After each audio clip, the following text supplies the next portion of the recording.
로마서 8장 5절에서 8절이에요. 네 구절입니다. 로마서는 특별히 8장은 복음 중에 복음인데요. 우리 교우들이 주기적으로 계속적으로 반복해서 섭취해야 할 말씀입니다. 네 구절 우리 한 목소리로 한번 같이 읽어보도록 하겠습니다. 시작. 육신을 따르는 자는 육신의 일을, 영을 따르는 자는 영의 일을 생각하나니 육신의 생각은 사망이요 영의 생각은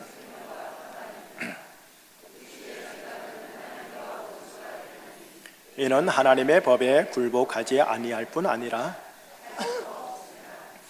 육신에 있는 자들은 하나님을 기쁘시게 할 수 없느니라. 아멘. 기도하고 하나님 말씀 경청해 볼까요? 하나님, 로마서 8장 5절에서 8절의 말씀을 이 시간 대면하고자 합니다.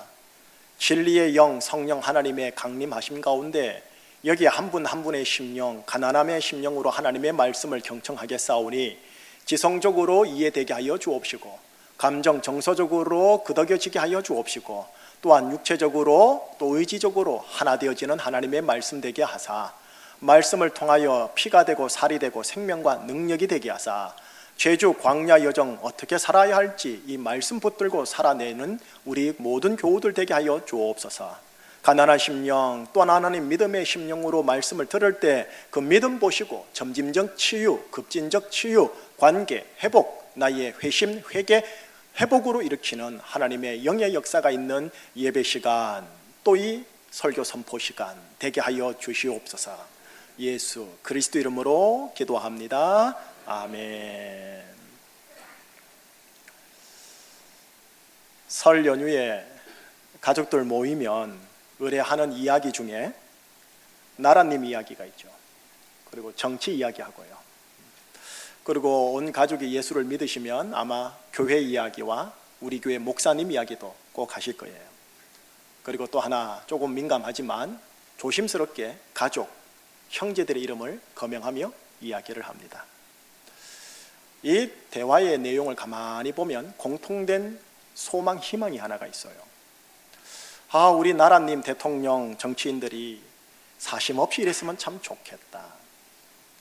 우리 교회 목사님과 장로님들이 또 교우들이 사심 없이 교회를 섬겼으면 좋겠다. 우리 아버지, 우리 어머니, 우리 형, 우리 올케 등등 우리 아무개 가족 아무개는 참 욕심이 많고 자기밖에 모르는 것 같은데 좀 사심 없이 가족 관계 했으면 좋겠다. 여러분, 오늘 사심이라는 단어로 시작을 해서 본문 속으로 들어갈게요. 사사로울 사자의 마음, 심자, 사사로운 마음. 나와 직접적인 관계되는 것만 내 마음과 관심을 쏟습니다. 나의 이익과 나의 권리, 그리고 내 편에 있는 사람들의 이익과 권리를 늘 먼저 생각하고 전체를 위한 희생과 포기를 생각하지 않는 마음, 사사로운 마음. 다른 책에서는 이렇게 또 얘기하더군요. 매사에 내가 인정받으려는 마음, 내 이름 석자가 들어가는 모든 것에 집착하는 마음, 이것이 사심이다라고요. 외관상 정의와 공의를 외치고 혹은 외관상 사랑을 외치고, 그리고 이게 다 가족을 위한 일이야, 교회와 나라를 위한 일이야 라고 그 행동의 정당성을 외치고 있지만 사심이 들어간 것 같다라는 의심이 종종 들 때가 있어요. 여러분, 사심이 들어간 이 행동은 그 상대방에게 결과적으로요 응어리를 남깁니다. 이 응어리가 축적이 되면 그분 안에 내려놓지 않는 미움이 품어지게 되어집니다. 특히 매사 자기 중심인 가족 하나가 있으면 다른 가족들 마음이 응어리로 겹겹이 쌓여요. 어느 형제분의 이야기 살짝 하고 계속 진행할게요. 자기 아내의 언니, 그러니까 처형이죠. 처형이 3년 전에 유방암으로 죽었어요. 이 처형의 기일이 올 때마다 장모님이 대단히 힘들어했어요. 자식을 가슴에 묻어서 그런 게 아니라 내 죽은 딸내미와 이 응어리가 있는데 이 응어리를 풀지 않고 죽은 것에 대한 안타까움이요. 처형이 친정 엄마에 대한 응어리가 많았대요.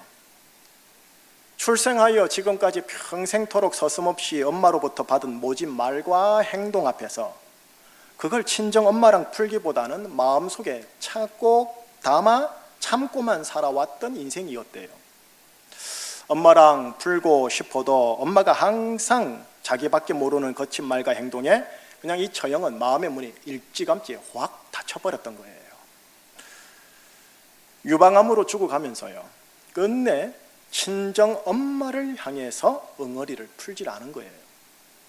사랑해요 엄마, 미안합니다 엄마, 이런 말을 전혀 한 적이 없어요. 뒤늦게 이 딸의 마음을 알게 된 친정 엄마 역시 병간호하는 가운데 딸의 마음의 응어리를 풀어주는 기회를 가져야 하는 건 알았는데 평생토록 한 번도 해본 적이 없는지라 어색하여 차일피일 미루다가 그만 죽어버린 거예요.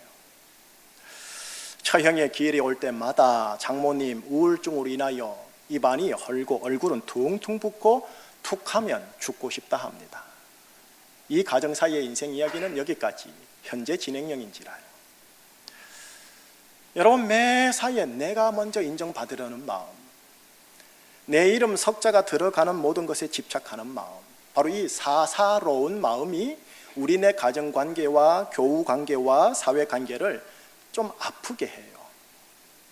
특별히 그 사심이 나름 외관적으로는 정의와 공의를 외치고 또는 사랑을 외치고 이게 다 가정을 위한 일이야 라고 주장을 하긴 하지만 결과적으로 상대방에겐 응어리가 계속 이어지는 거예요. 그런데 이 응어리는 계속 이어 증오를 낳고 증오는 격분을 분출하고 흉폭해져 결국 피차간에 가인의 도를 들게 되어져요. 내 형제 아벨을 치는 그 가인의 돌요. 성경 창세기 4장이요. 예수의 증인으로 부름받아 우리가 사는 이곳 제주에서 살게 된 여러분, 예수의 증인으로 산다는 게 뭘까요? 이게 사도행전 만나먹기의 주제거든요.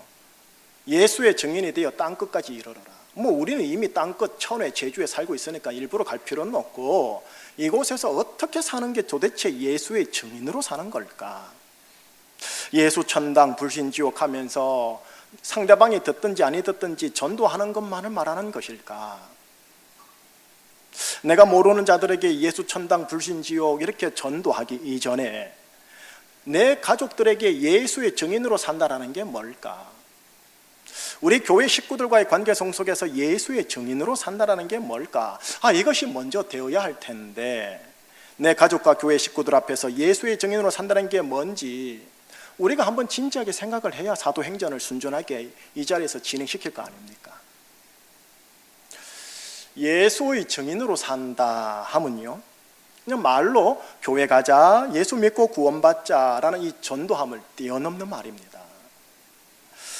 예수의 증인으로 산다 하면 어느 낯선 누군가에게 전도라는 의도성을 가지고 다가가기 이전에 하나님이 이미 나에게 주신 관계 안에서 나의 표정과 말과 행실로 은혜의 예수님을 보여준다 함이 아닐까요?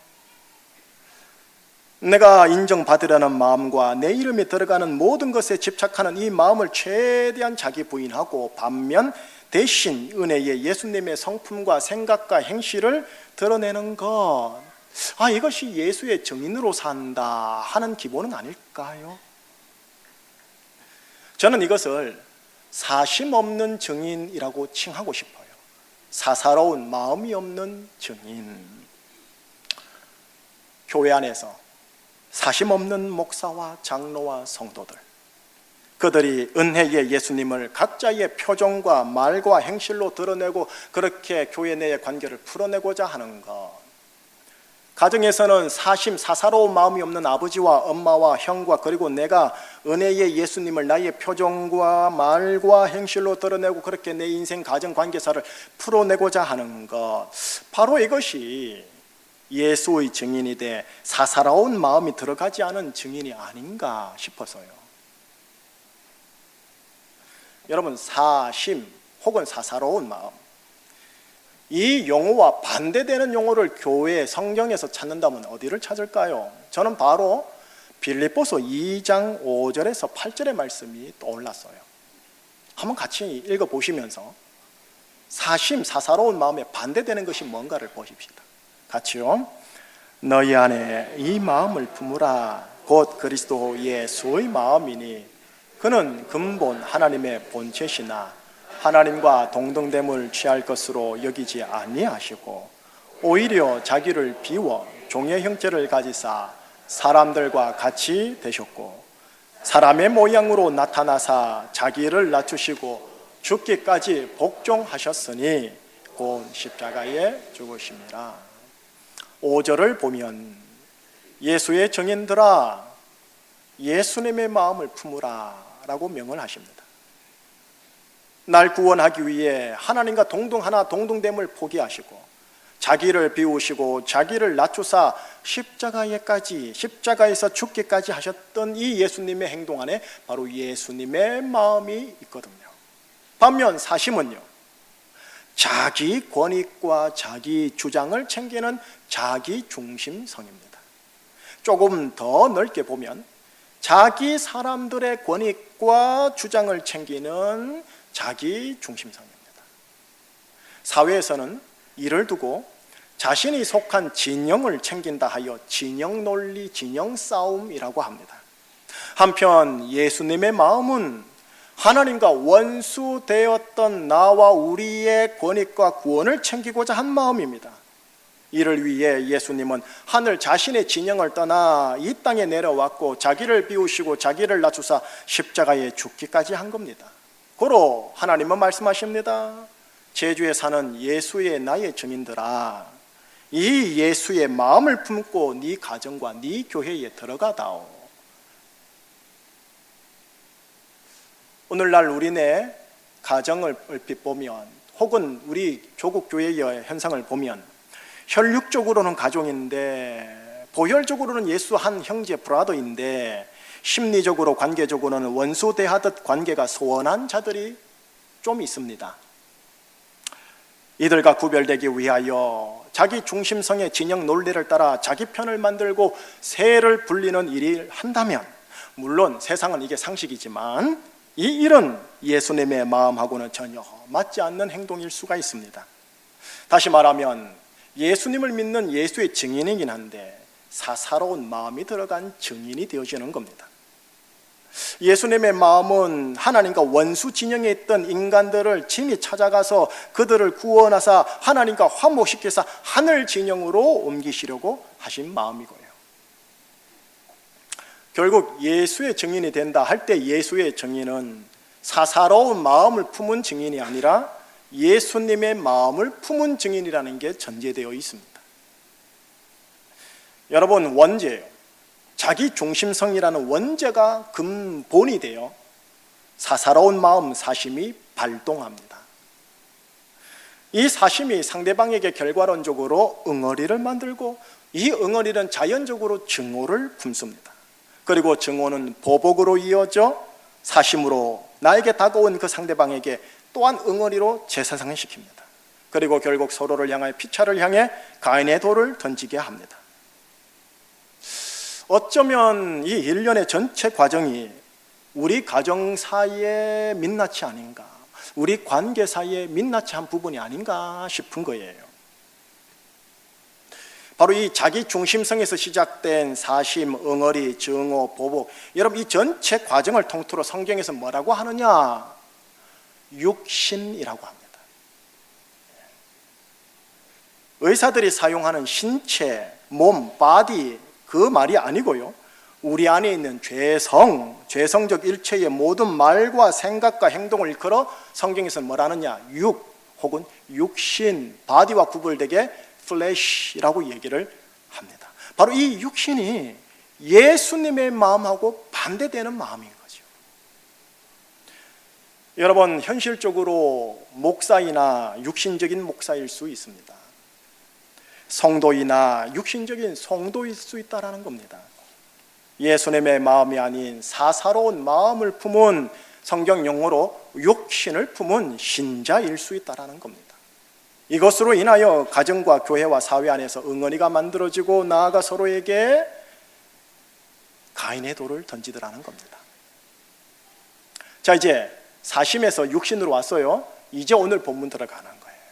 오늘 본문 첫 구절이 5절이죠. 한번 5절 읽어보십시다. 시작.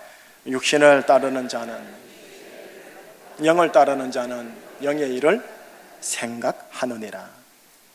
여러분, 지금 로마서 8장을 읽어요. 여러분, 로마서 8장은 복음 중에 복음입니다. 이거는요, 먹고 또 먹고 먹고 또 먹고 먹고 또 먹고 소화해야 할 아주 중요한 게 로마서 8장인데 오늘은 5절을 시작합니다. 여러분, 로마서는 로마 기독교인들에게 주신 하나님의 말씀입니다. 로마 교인들이 로마 사회와 로마 가정 속에서 예수의 증인으로, 어찌 보면은 예루살렘에서 땅끝이 로마일 텐데 땅끝에 있는 로마 교인들이 예수의 증인으로 부름받아 살아가는데, 이 로마 교인들에게 현실적으로 나타나는 현상이 딱 두 종류로 나타나더라는 겁니다. 하나는 육신을 따르는 증인, 또 하나는 영을 따르는 증인. 육신과 영이 대조되고 있습니다. 여러분, 영은 뭘까요? 바로 예수님의 영을 말합니다. 성령님요, 성령님. 여러분, 예수님의 영은 예수님의 마음을 드러낼 겁니다. 예수님의 정신, 성량, 기질, 예수님의 생각, 예수님의 말을 드러내는 게 예수님의 영일 겁니다. 육신을 따르면 육신의 일을 생각합니다. 영을 따르면 영의 일을 생각합니다. 다르게 말은하여 사사로운 마음을 따르면 사사로운 마음의 일들을 생각할 겁니다. 예수님의 마음을 따르면 예수님의 마음의 일을 생각하게 될 겁니다. 자, 이제 나에게 접목해 볼게요. 내 심령 안에서 무엇을 많이 생각하는지 짚어보시기를 바랍니다. 내 심령 안에서 어떤 생각이 이 두 종류 중에 어디로 많이 치우쳐 있는지를 생각해 보아주시기 바랍니다. 가정과 교회 안에서 나의 사사로운 일을 묘하게 더 많이 생각하는지, 아니면 예수님의 마음의 일들이 뭘까 하여 예수님의 마음에 생각하는지. 그러면 내가 어느 쪽을 더 따르고 있는지가 주관적이지만 보여요. 자, 계속 본문 들어갈게요. 6절을 한번 보십시다. 시작. 육신의 생각은 사망이요 영의 생각은 생명과 평안.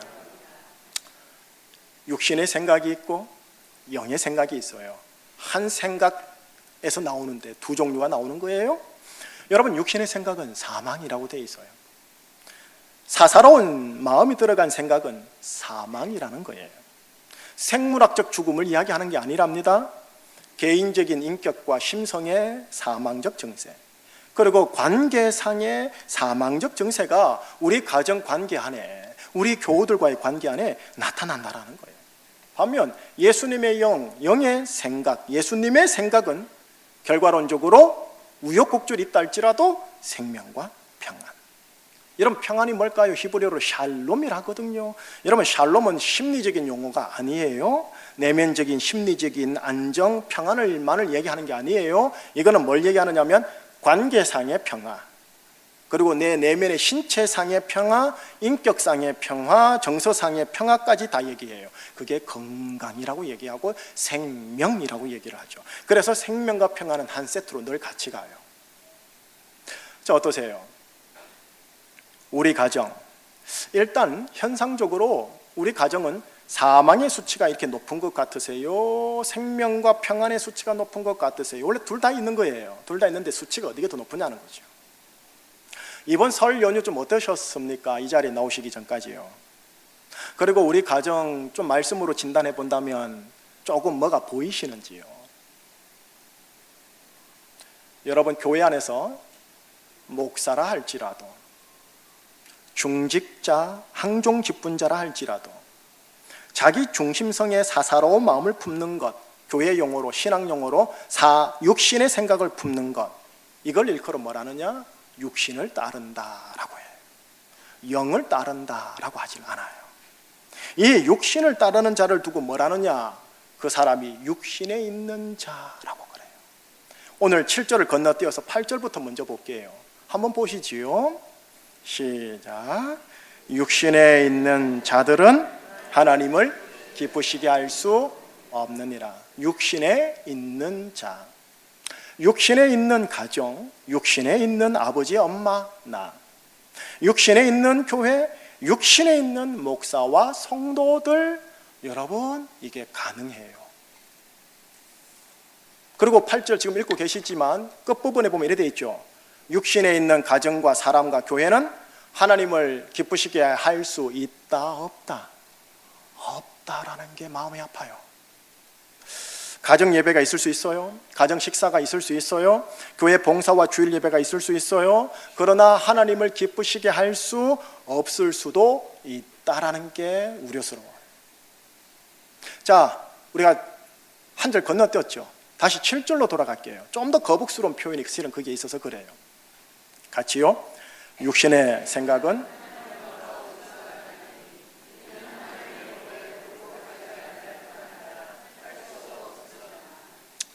여러분, 육신의 생각은 하나님과 뭐가 된다라고 돼 있어요? 이게 마음이 아파요. 이게요. 예수님의 피로 맺어진 하나님의 자녀인데, 부자인데 그 하나님 아버지와 원수가 된다라는 이 역설이 생겨버리는 거예요. 마치 우리 가정 모두가 피로 맺어진 혈육 가족인데 관계적으로는 어떤 가족하고는 마치 원수인 것처럼 말이죠. 하나님과 원수가 되다 보니 어떻게 되느냐 보면 이렇게 되는 거예요. 하나님과의 수직적인 관계도 소원해져서 하나님 아버지와의 친밀한 경험이 거의 없는 거예요. 하나님의 자녀들인 우리 가정 식구들과 교회 식구와의 수평적 관계도 좀 서먹하고 머쓱하고 소원한 거예요. 혹은 사사로운 마음이 같은 분들과 묶여지는 진영이 우리 가정 안에서, 우리 교회 안에서 형성될 수도 있어요. 그 대표적인 예가 고린도 전서의 고린도 교회인 거예요. 바울파, 아볼로파, 게바파, 예수파, 이렇게 묘하게 갈라진 거예요. 바울이 고린도 전후서를 통해 마음의 아픔을 엄청 많이 토로하거든요. 이게 곧 아버지 하나님의 마음 아니겠어요? 여러분, 이제 마무리할게요. 마무리는 이렇게 마무리를 하겠습니다. 지금 사사로운 마음 혹은 육신 좀 뜨끔하지 않습니까? 그런데 사사로운 마음인 사심에 자유한 자는 없다가 일단 결론입니다. 예수님 빼고는 앞에 있는 목사를 포함하여 우리 모두가 사심에 절대 자유할 수가 없습니다. 여러분, 우리 가정의 아버지이든 어머니든 우리 교회의 목사님이든 장로님이든 모든 가정과 교회의 권위자들, 그들도요, 한때는 초기 공동체 안에서, 그러니까 가정 공동체 안에서 어린 아이였고 아들이었고 딸이었어요. 그분들의 권위자에 의해 그분들 우리가 알지 못하는 가정 사이에 내밀한 상처가 있었을 테고, 그것이 그들의 심령에 사사로운 마음을 깊게 배기게 켜컵이 쌓게 해왔는지도 몰라요. 사사로운 마음 사심은 자기 중심성의 원죄에서 발원하였기에 하나님의 관점에서 보면 보기에 좋더라 할 수 있는 건 절대 아니지만 우리네 가정 사이에, 우리네 관계 사이에, 우리네 교회 사이에 항상 있는 게 사사로운 마음이에요. 왜요?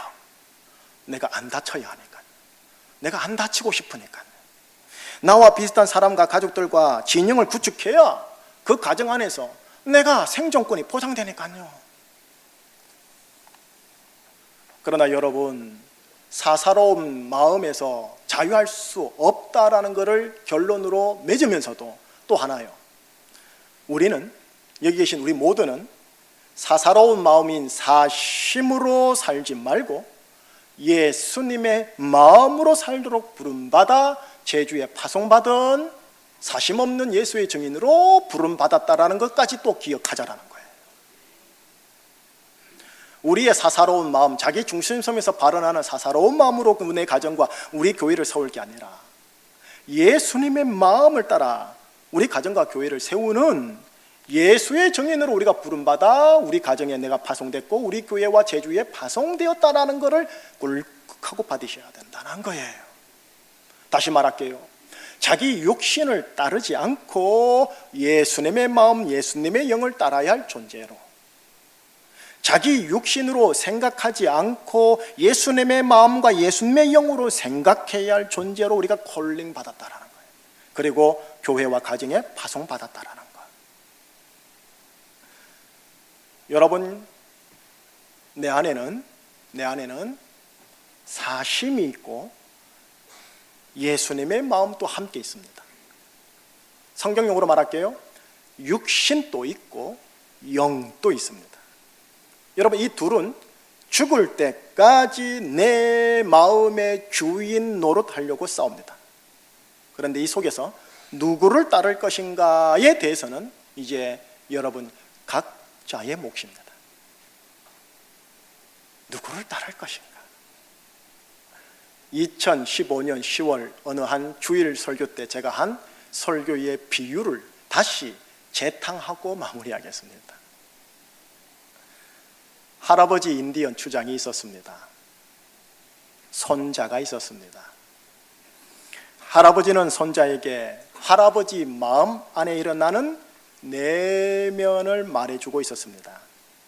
얘야, 이 할애비 마음 안에는 2마리의 늑대가 살고 있단다. 한 마리는 악한 늑대로서 그 녀석의 이름은 이기심이라는 어둠의 늑대란다. 이 녀석은 내 속에서 화, 질투, 슬픔, 거만, 탐욕, 자만심, 우월감을 일으킨단다. 또 다른 한 마리가 있는데 얘는 좋은 늑대란다. 그 녀석의 이름은 사랑이라는 빛의 늑대란다. 이 녀석은 내 안에서 기쁨, 평안, 사랑, 소망, 겸손, 친절, 진실을 일으키려고 한단다. 그때요, 손자가 할아버지에게 물어요. 할아버지, 그 2마리 중에 어떤 늑대가 이겨요? 추장 할아버지는 간단하게 이렇게 대답을 해요. 그건 내가 먹이를 주는 놈이 이기지. 그리고 한마디 더 붙여요. 이 2마리 늑대는 네 안에도 살고 있단다.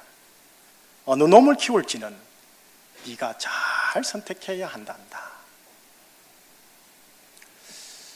육신의 생각을 키울지, 예수님의 마음, 영의 생각을 키울지, 사사로운 마음의 일들을 키우고 따를지, 예수님의 마음의 일들을 만들고 따를지, 이거는 내가 잘 선택해야 합니다.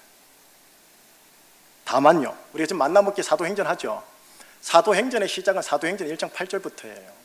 사도행전 1장 8절에서 예수님이 성천하면서 제자들에게 한 말, 성령이 임하여 권능을 받을 것을 축복했습니다. 여러분, 저와 우리 모두가 성령이 임하여 권능 받기를 정말로 축복합니다. 또 정말로 기도해 주세요. 하나님, 나와 우리 가족 모두에게 성령이 임하여 권능을 받게 하소서라고요. 무슨 권능이 필요할까요? 이 권능요, 내 속의 흰 늑대를 키울 수 있는 권능이요, 사심이 아닌 예수의 마음을 따를 수 있는 권능이요, 육신이 아닌 성령을 따를 수 있는 권능이요. 이게 돼야 전도의 권능을 받을 수 있는 거예요. 이게 돼야 우리 가정 순모임할 때 오픈 가정 할 수 있고, 이게 돼야 우리 가정 예수 안 믿는 불신자들이 우리 교회에 잘 영접되어져요. 이 권능 받으셔서 여러분의 가정과 교회 안에서요, 예수님의 마음의 증인의 족족을 남기시기를 주의 이름으로 축복합니다. 기도하시겠습니다. 우리 주 예수 그리스도의 속량으로 하나님의 은혜로 값없이 우리를 의롭다 하여 주시고, 너는 내 아들이다, 너는 내 딸이다. 사도행전의 관점에서는 너는 예수의 증인으로 이곳 제주에 부름받아 보냄받은 존재들이다. 인쳐주신 하나님 아버지, 하나님 아버지의 부르심을 따라 우리가 이곳에서 살아가나이다. 이곳에서 육신의 생각을 따르는 자가 아니요 영의 생각을 따르는 자로 우리를 부름받았다라는 것을 확인하였나이다. 나의 육신이 아닌 예수님의 영을 따르는 증인이 되어 나의 가정이 나로 인하여 복을 받고, 우리 가정이 우리로 인하여 우리 교회가 복을 받고, 우리 교회로 인하여 제주가 복을 받는 자리로 나아가게 하여 주옵소서. 어떤 늑대를 키워야 될지는 우리가 알겠나이다, 도덕적 당위성을 따라. 그러나 내 힘, 의지, 박약하오니 성령의 임함과 권능을 더하여 주셔서 정말로 주님의 뜻을 따라 순복할 수 있는 그 의지적 권능을 우리에게 덧입혀 주시옵소서. 예수 그리스도 이름으로 기도합니다. 아멘.